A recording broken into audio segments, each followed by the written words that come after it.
Today I want to show you how to use a Cisco Packet Tracer student for this. Imagine that you want to set up a labs, you want to buy a PC, you want to buy a switches, then the cost is very high, right?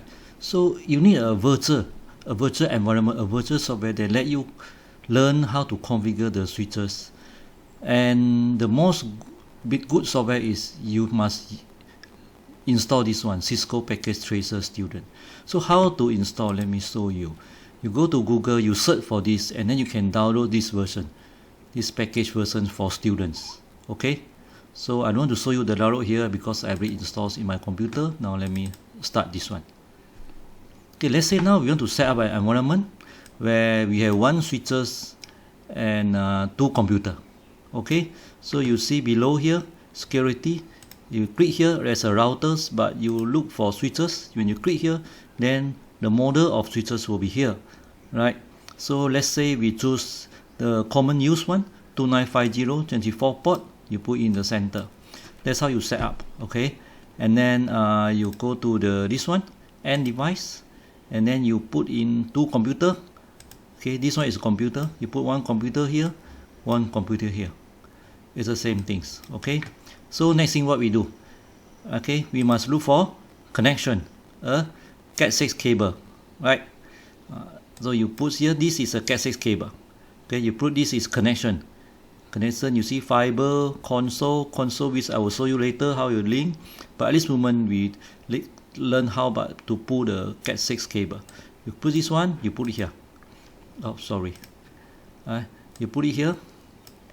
Okay, you plug in here.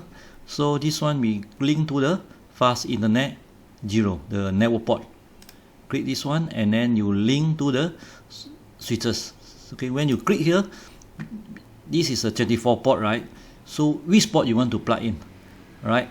So let's say I put it plug 1, port 1, right? Same thing as here. Put it here. I use the network port, and then I click to these switches. I'm using port number 2, right? Okay, now this has been linked. Next we want to do is we must set the IP. So how to set the IP for this device? Okay, this one you click here. You see, when you click this one, there are all these windows that we can use. First, you want to do a IP configuration. You click this one, and then we want to set the static IP. Let's say we set this IP for this PC. Let's put it 10. Okay, subnet mask 255.255. That's all. Statics.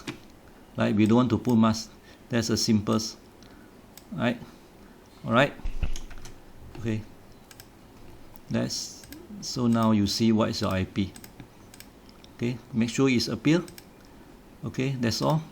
And then let's do same thing as the second IP, second PC. Again, we set it 192.168.1.11. Okay, subnet 255.255.255 and 0. Alright, that's all. So how you confirm that your IP is correct? You double click here, you go to command prompt. This is same as your PC you use to check your IP. Let's say I type IP CONFIG. So you see, now your IP has been set up. Same thing as PC number 2. Go to command prompt, you type IP CONFIG. Again is 11. Now imagine, now you want to ping these two PC, right? So how are you going to do? Normally you do ping, right? Okay, you do ping 192.168.1.10. This is the next PC. See? Then you can ping another PC there. Same things. You go to this PC. Okay. See here. 192.168.1.11. Same thing. You are ping to the other PC. Can you ping yourself? Yes, definitely, because you have a loopback. You put other PC. Yes. Okay. Now this. Okay. So in the next chapter, I will show you how to link the console cable. So in the next chapter, I will show you also how you're going to configure the switches, the basic configuration for the switches, and then we are going to set up the VLANs and we test up how are you going to configure your Cisco with the passwords and to make your Cisco secure. Okay, see you in the next